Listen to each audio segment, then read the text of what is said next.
Siapa yang selama 1,5 tahun ini punya anak di bawah usia 17 tahun? Apa rasanya umplek-umplekan setiap hari disuruh belajar dari rumah sementara rumahnya nggak ada tempat kecil aja untuk belajar zoom-zooman? Apa yang terjadi kalau ditambah 1,5 tahun lagi? Di sisi lain, kalangan rakyat umumnya, bagaimana rasanya mereka sahabat yang nggak ada internet, nggak ada pulsa, sementara di rumahnya ada 3 orang memerlukan komputer atau gadget atau laptop untuk kerja dan sekolah, tapi tidak memilikinya. Fakta saat ini, biaya sekolah dari rumah ternyata tidak murah. Menjalankan sekolah dari rumah ternyata nggak efektif, dapat ilmu tipis, nggak ada keterampilan lainnya termasuk laboratorium dan kehilangan skill olahraga, kesenian, dan keterampilan sosial lainnya. Bekerja dari rumah malah banyak stresnya, banyak wacana diskusi tok, tetapi tidak ada gerakan nyata. Diskusi doang, eksekusinya kecil, seminar, meeting, belajar online, ngomong doang 1-2 orang, wacana, diskusi.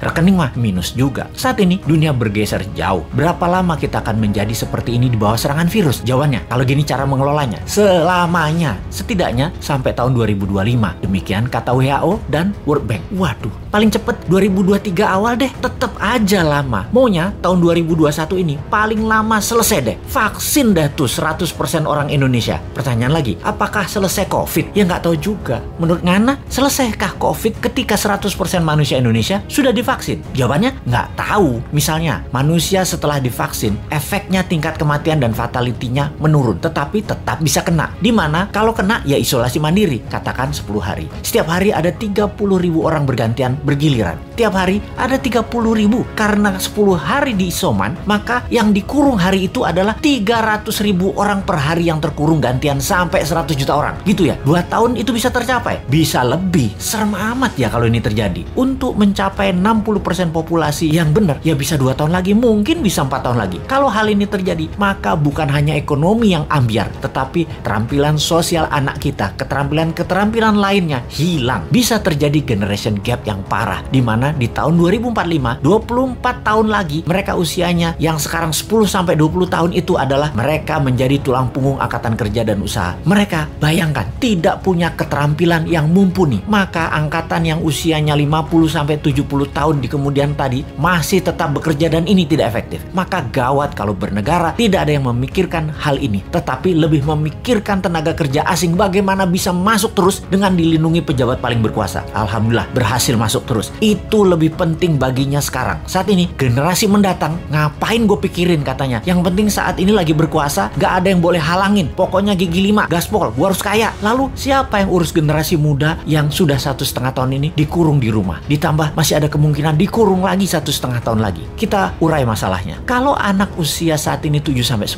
tahun, usia SD, mereka tidak mengerti banyak tentang culture, budaya lokal wisdom. Bayangin, ditambah 1,5 tahun lagi terkurung. Mereka nantinya manusia yang tidak punya budaya. Lalu, remaja usia pancaroba, baru akil balik, usia 11-15 tahun. Mereka adalah manusia lagi cari jati diri. Kematangannya berubah. Dirinya not a girl, but not yet a woman. Menjadi terhambat. Ditambah 1,5 tahun lagi kejiwaan mereka, maka man atau woman tidak paham, tidak akan matang. Sulit menjadikan boy to man. Di usia 16-23 tahun, masa SMA dan kuliah, anak ini adalah masa kreatif dan puncak-puncaknya iseng dan puncak-puncaknya main di usia ini. Kesalahan-kesalahan kecil itu penting untuk modal nanti bersosialisasi di kemudian hari. Tidak banyak mereka bisa lakukan. Mereka masuk generasi yang hilang. Kalau ditambah 1,5 tahun lagi, sekolah mereka tak berketerampilan, tak ada kesempatan di laboratorium, di studio, praktek kerja, keilmuan jalanan atau street smartnya tidak ada. Hampir tidak mungkin membuat mereka berubah from man to gentleman. Ada 40% saat ini dari populasi Indonesia yang usianya saat ini 7-23 tahun. Yang